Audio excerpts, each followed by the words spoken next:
everybody, good morning. It's Sunday morning. Thank you so much for joining me on this edition of Down to Earth. So it happens to be the Sunday right after Valentine's Day, and I see you're all sitting there looking at me. How was your Valentine's weekend, everybody? Did you all have fun? All loved out? All of that, right?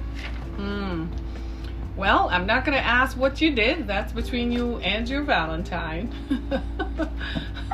But I am going to ask you what happened. I am going to ask if you had a good time and if you felt like you completed what you were supposed to do and that you did, however, what you were supposed to do, right? That's really all that matters at the end of the day, is that we all get a chance to live our lives out loud.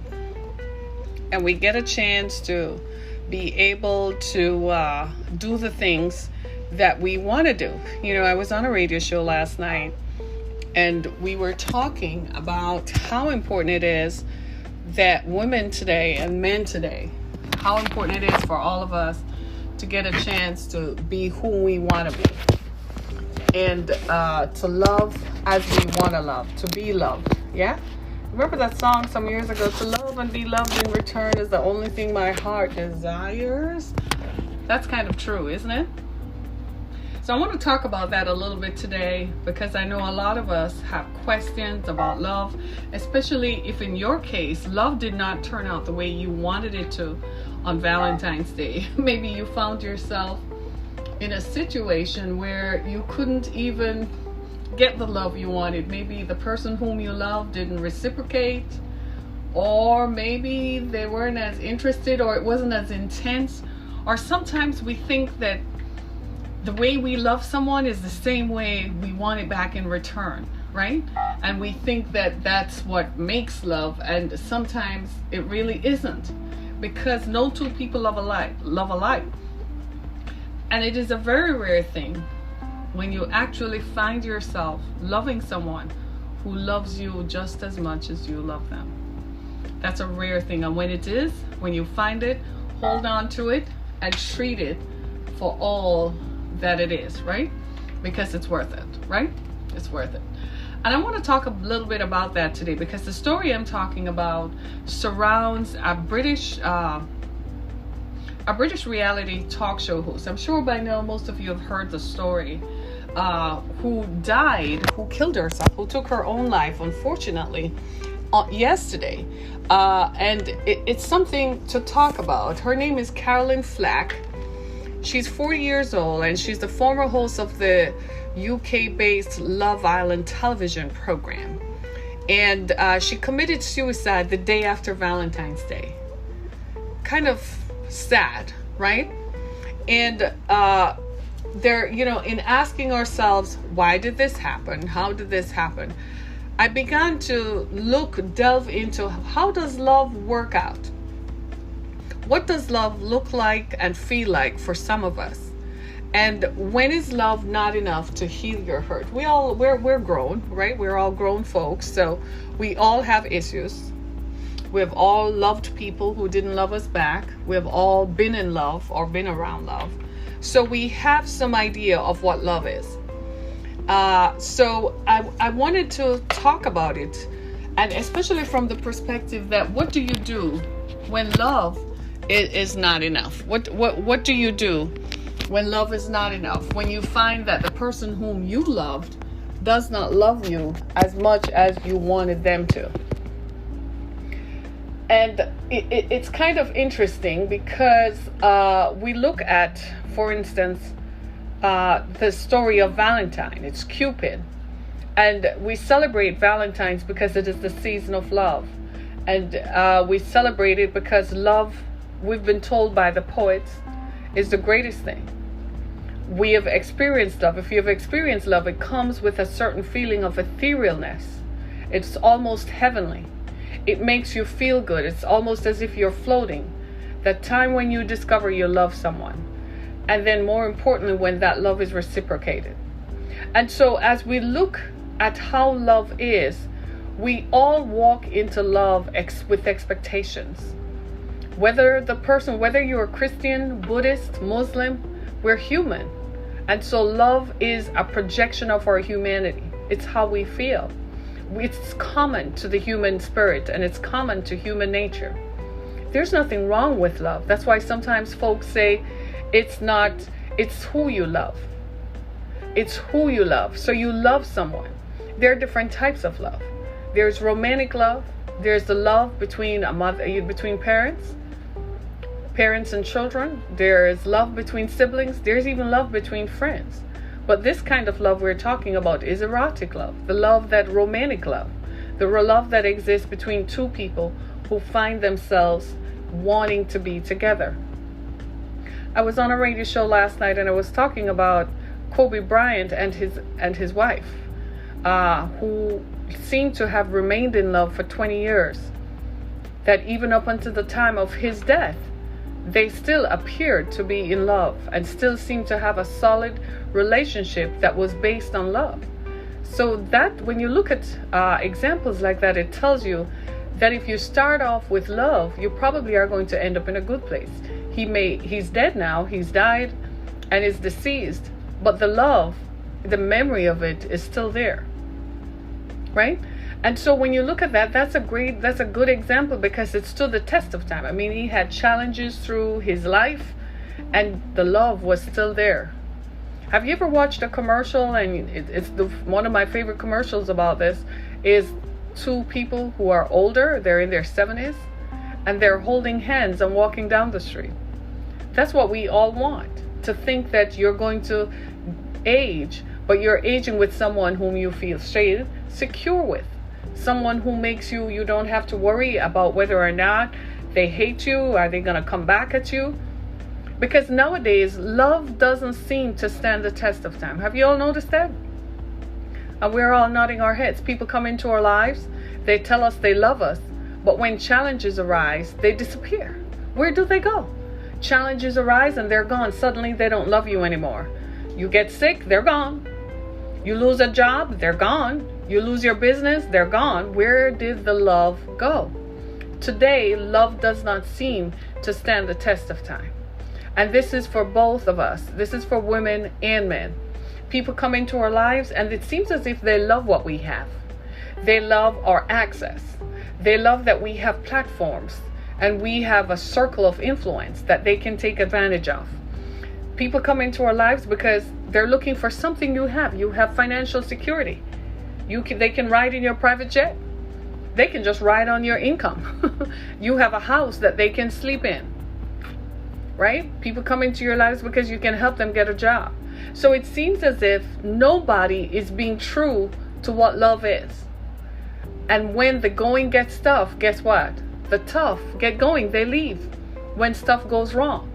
You get married and you promise to love, but as soon as she starts gaining weight, you start looking elsewhere at the younger model.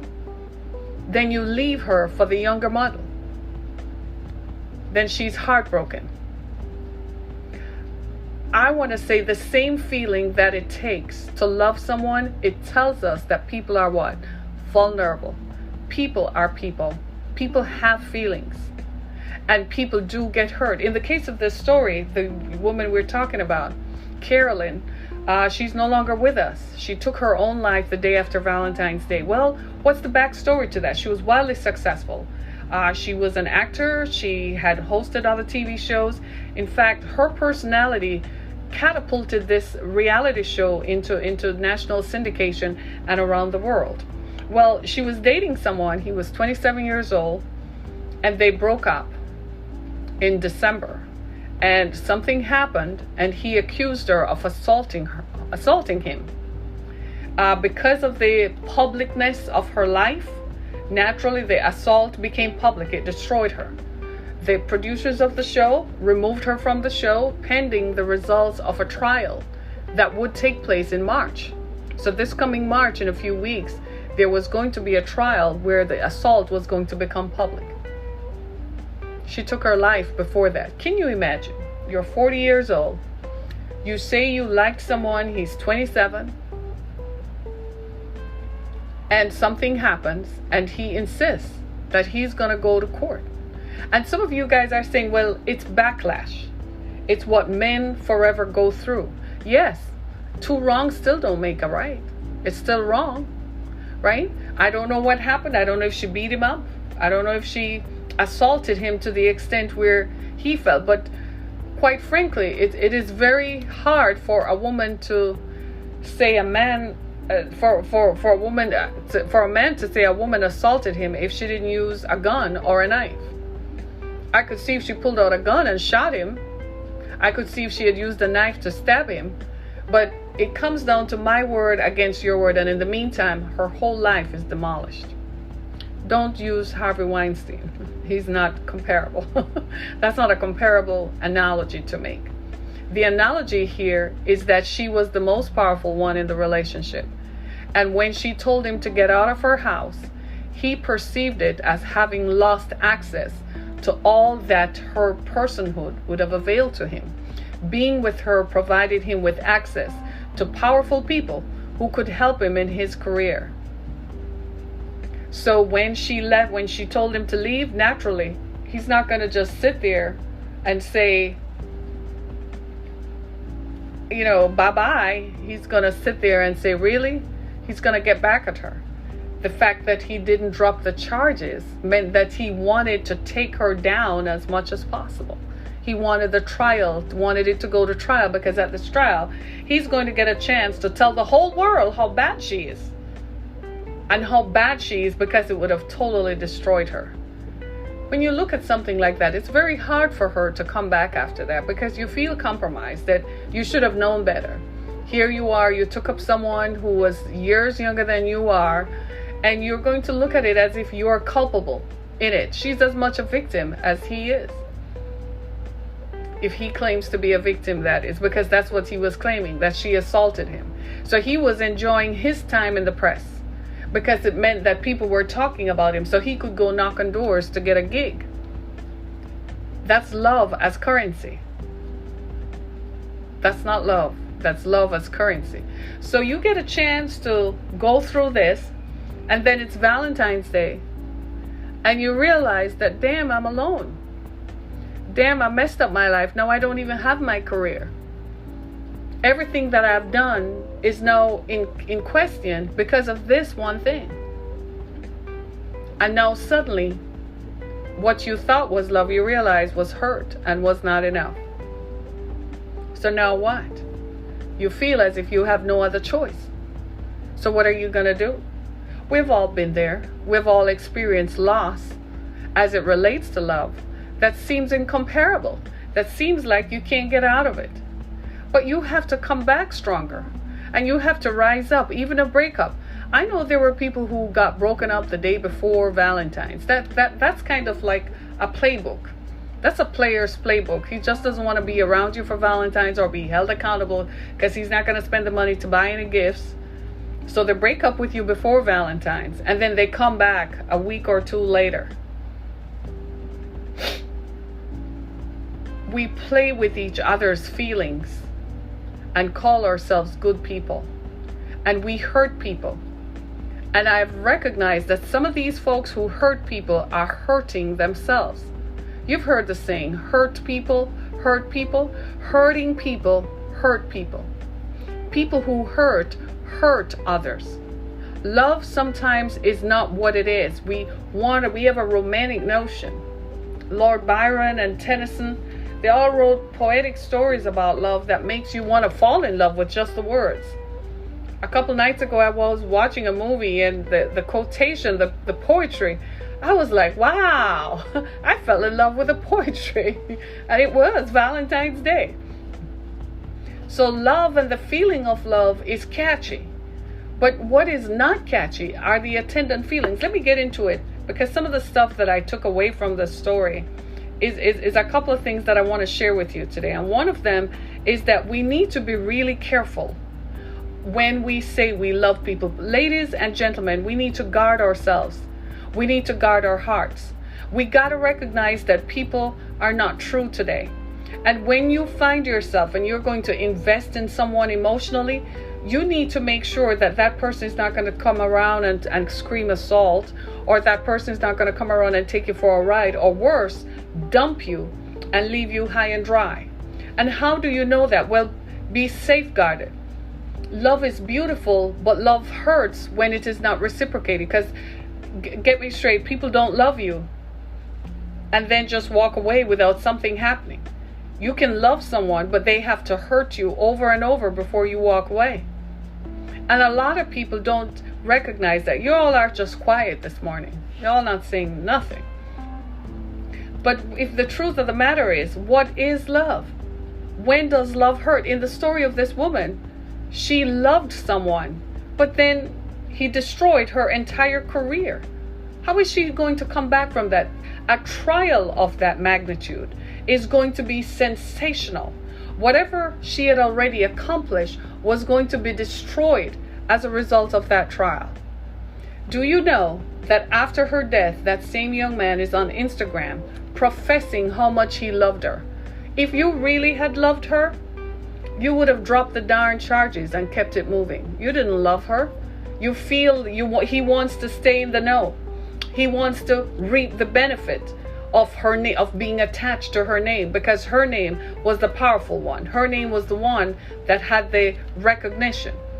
So now he wants to be attached to her. So when he goes to the next place, he can get a job. He can get a gig based on that. Love has become currency, y'all. People claim that they love, so they get married, but they're looking for a tax write-off. Love has become a tax write-off. They tell you they love you. They make you fall in love with the idea of them being in love with you, only to find out that love is a tax write-off. Love is not real. What they're looking for at the end of the year is the IRS giving them a tax refund back. People are also getting married because if they attach themselves to you, they can live in a better neighborhood. They can buy a better car. They would be in a different social circle. And it used to be that was something back then, but at least there was commitment attached to it. There was loyalty attached to it. Today, there is no commitment and there is no loyalty. It's as if it's vis-a-vis, either or. Nobody cares about anybody. Nobody has any deep feelings for her. If this guy really cared about her, knowing her public profile, even if she assaulted him, he said assault.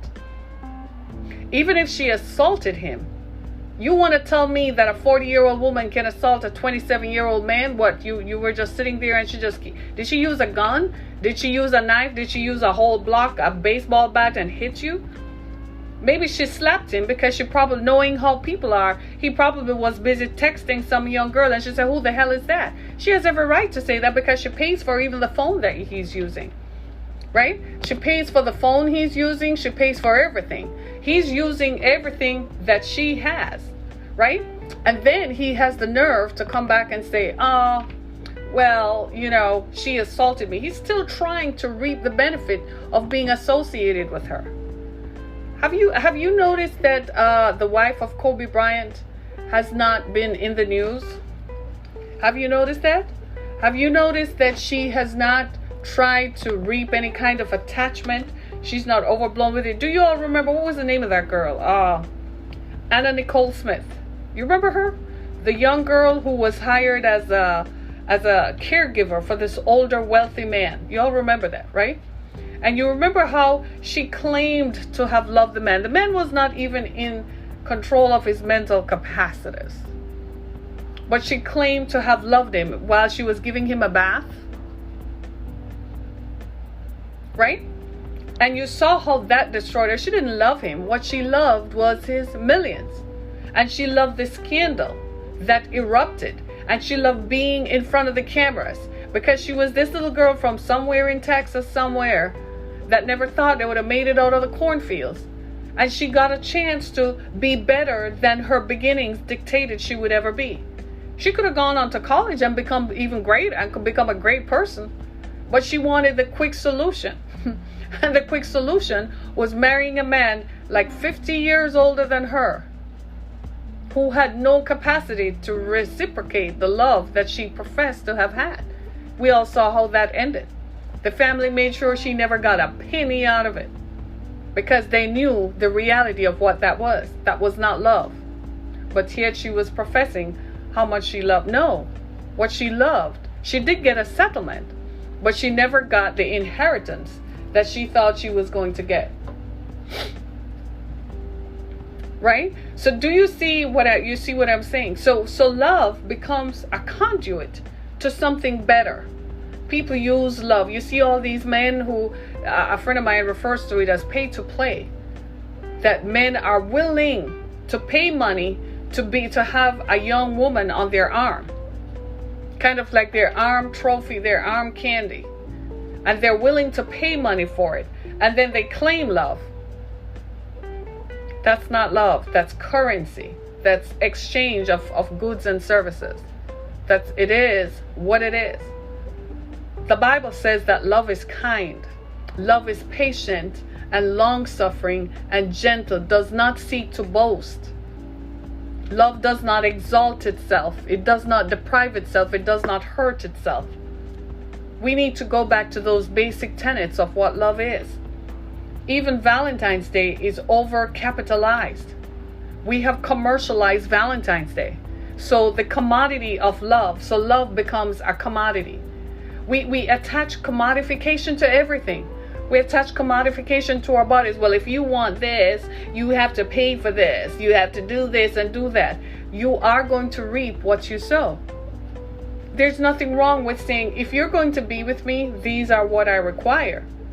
But when you attach a commercial value to it, then expect that the other things are going to come with it, because you become expendable. Love is supposed to be pure. Love is supposed to be kind. Love is supposed to be patient. Love is. It deals with the stuff. You know, we can talk all we want about Hillary Clinton and Bill, but they made a move. They made a decision that no matter what kind of scandal or whatever sexcapades Bill does, she was going to stick with it. Hillary said in an interview that what she found at the end of it all was that the best decision she made, the bravest thing she ever did, was to stay in her marriage after a scandal. You know what they found after a while? They became each other's best friend.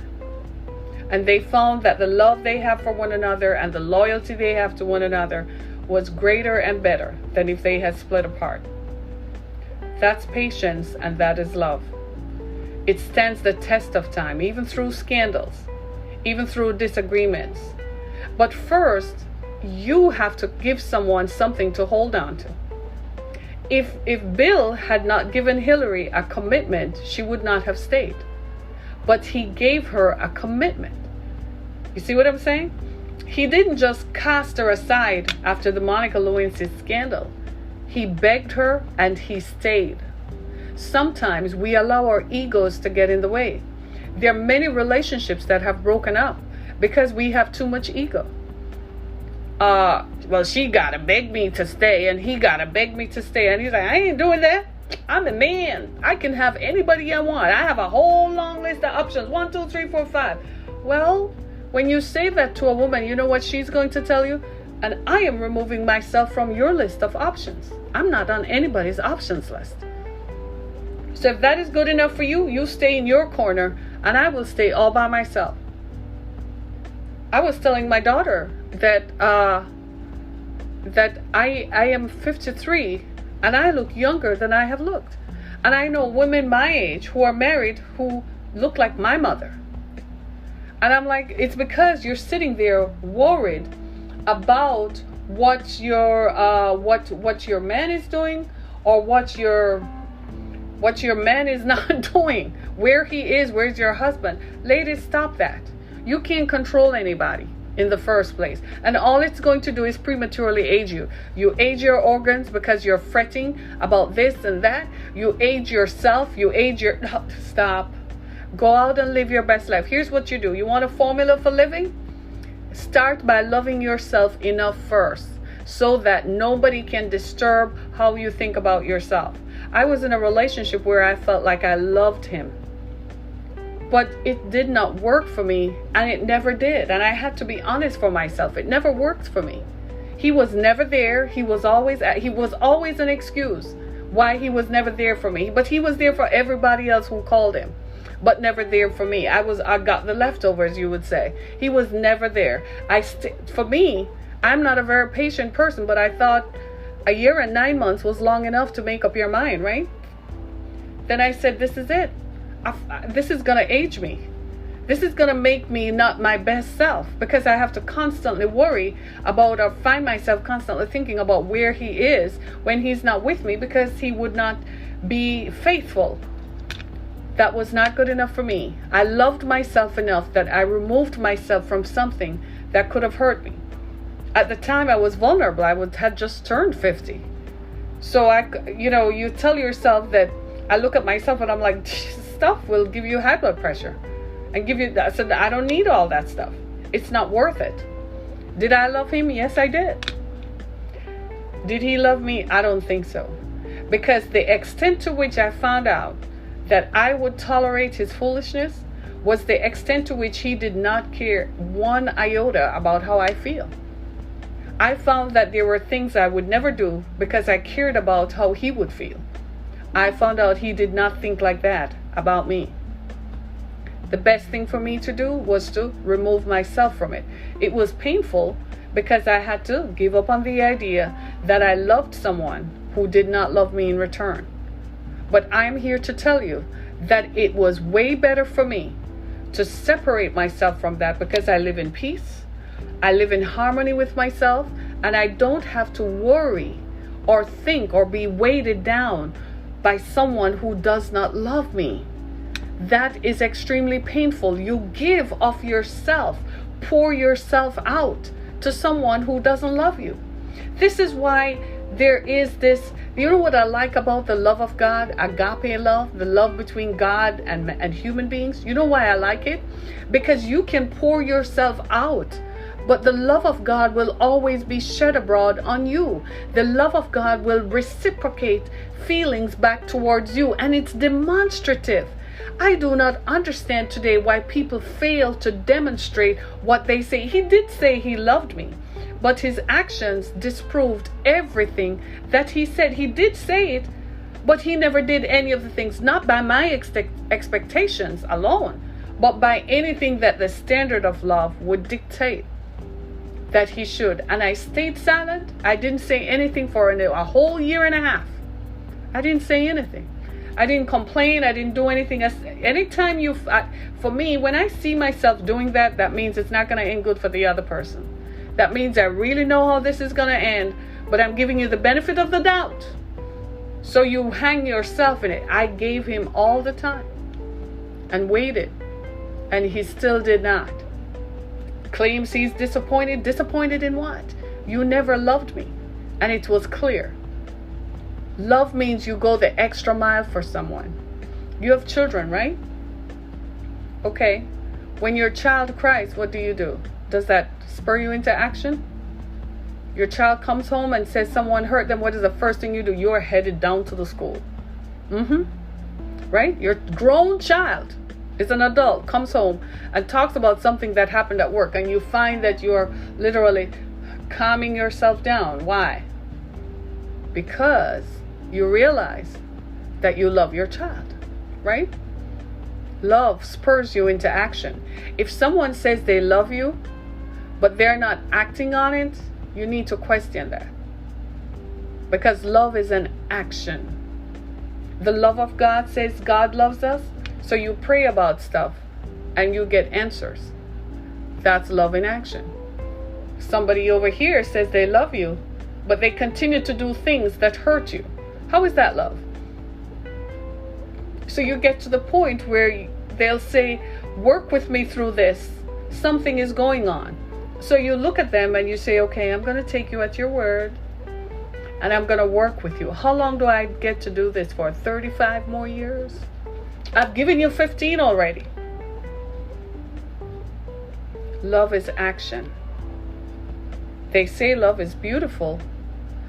The pure love I ever seen is the love between a baby and its mother when it's 2 years old, before it realizes that if it throws a fit, mommy will come running. That baby knows after a while that if I scream here and sit here and cry long enough, mommy's going to come and get me. That's when they start discovering. But when they're just born, they'll do anything to please you. If you say jump, they're like, oh, hi, mommy. If it's your son, he's like, I'm mommy's prince all day. Mommy doesn't need anybody else. All she needs is me. I'm all mommy needs. Get away, dad. Get away, everybody else. I'm all mom needs. Outside of that, where is pure love? This is not to say that we're not human. This is not to say that we don't experience hardship. We got to bear that in mind. When you say you love someone and then you stop performing the love, you got to anticipate that that person is going to hurt. You have to anticipate that people have feelings. We're we're just so rabid about how we deal with people. And sometimes our actions are so radical that it's almost as if we hate the people we claim to love. How do you love someone but you hurt them? The question that every woman asks is, how do you love me but you sleep with others? I guess men ask that question too. How do you love me but you hurt? Do you know that you sleeping with someone else hurts me? Then how do you tell me you love me? So she might stay with you because the alternative she recognizes is that it's going to hurt her to be away from you. So she stays with you. Maybe she stays with you because of your money. But the question really is, how do you say you love someone and you continue to hurt them? Love does not hurt. Love is kind and gentle. That means that you do something and you are forgiven. That means you do something and there is an explanation that is acceptable. But love does not hurt, contrary to belief. You see in abusive situations and intimate partner violence all the time where someone says, but he said he loved me. Well, we tell them love does not hurt. Love does not slap you around nor beat you up. Love does not play games and rob you of access because you feel like I have power over people. I found in today's world that our ego replaces ourselves. We're no longer conscious of our actions. We're so caught up in our ego and what we look like and how is this going to play out in the media and our image. And so we don't care about people. We don't look at people. We don't think about what your actions mean. So you keep saying, so this young man keeps saying he loved her, but he didn't drop the charges. And he's like, I'm sorry, I wasn't there to hear your story. You heard her story. It is you why she lost her job. It is you. You probably knew exactly what you were doing. She's dead now, so she can't give her side of the story. She probably saw you texting someone. She probably talked about it. For the life of me, you were not the primary caregiver. She probably said, it's time for you to go earn some money. You didn't like it. She said, well, you have to go. And that is when you said, I'm going to take you down. I'm going to show you. Initially, when the Harvey Weinstein scandal started, his wife stuck with him. I don't know if she's still there, but she stuck with him throughout it all. Even through the bankruptcy and through all the stuff that he had to go through to divest himself of his assets so he wouldn't lose anything in the scandal. Right? Love in action. What does it look like? Love in action is you are with someone for 27 years and he never marries you. And suddenly he gets a life-threatening illness, diagnosis. And he decides to marry you. I don't know if I'm going to stay with him then. I would be gone. I'm like, no, where was the love? That's love in action. We recently saw a story like that played out where he proposed to her. Took him long enough, 27 years. That's love. Why wouldn't you have married her sooner? But you say you love her. Why wouldn't you commit? But you say you love her. Is it really love? or do you like the idea of how she makes you feel? Sometimes we're in love with the idea of love. Sometimes we break up with people and we can't move forward because our heads are still caught up in an ex. We're emotionally unavailable. And being emotionally unavailable is hurtful to people whom you attract and whom you engage with. But your head is still messed up. People won't go to therapy. If you want to say you love me, go to therapy. Hey, look at it this way. If you've had a breakup, if you're anybody who was born and has lived after 35, you need therapy. Go to therapy. Something happened somewhere along the line that you need to get some therapy for. If you had a challenging childhood where your parents broke up or divorced, before you get into a relationship, you need to understand that that is going to impact how you view relationships. If your parents stayed together for 50 years, but it wasn't always love, because your dad cheated on your mom or your mom cheated on your dad, still go to therapy. If you yourself had a breakup, go to therapy. Some years ago, I met someone who wanted to date, but when I started asking tough questions, he became quiet. Turns out that he had been married 3 times. I said, have you been to therapy? No. I said, why not? Because it was wrong the 3 times. I said, no, you need therapy. The problem is you. And now you're looking for a 4th one. I said, all 4 are going to end the same way. Go to therapy. So I asked the next question was, how is your mom? And he didn't answer. And he said, my mom died when I was 17, just before he went to college. I said, that right there is your problem. Go to therapy. I said, that's why you have had 3 divorces. Go to therapy. You don't act like you want to be part of something because you felt after your mom died that she abandoned you and you were emotionally connected to her.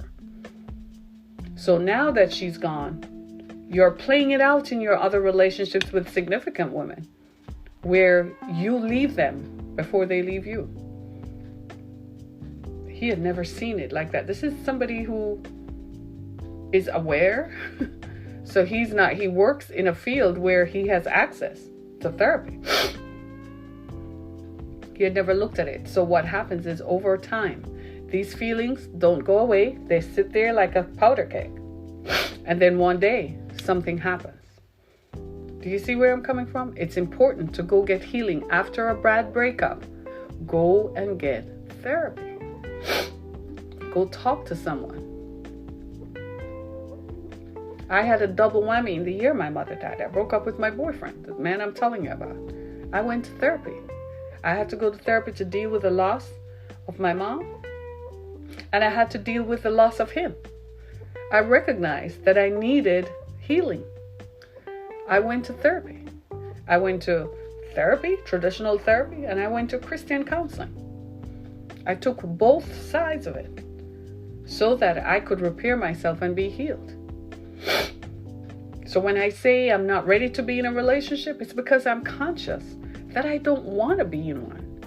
I don't see anything that is appealing that tells me I'm going to be successful at it, because it looks like people don't want to be true. And I don't have the time to waste. I'm not going to I love myself too much to go mess myself up by being with people who don't want to be with me. And that is going to hurt me so much so that I am a mess. I'm not doing that to myself. It's just like when you look at the life of Kate Spade. Remember her? June will be 2 years since she committed suicide. Right? Her husband wanted to leave from the time she turned 45. And she kept holding on and holding on and holding on. But he wanted to go. She eventually freed him up, she thought, by killing herself. Right? Because he wanted to go. You can't, when someone wants to go, you need to just let it play out. But you have to ask yourself, what is it going to cost you? Sometimes we're holding on to something that is done. It's over. It's not worth it. If you love yourself enough, you have to let it go. It's not worth it. They need as much healing and therapy as you do. And sometimes maybe it will come back if they are willing to do the work of going to therapy.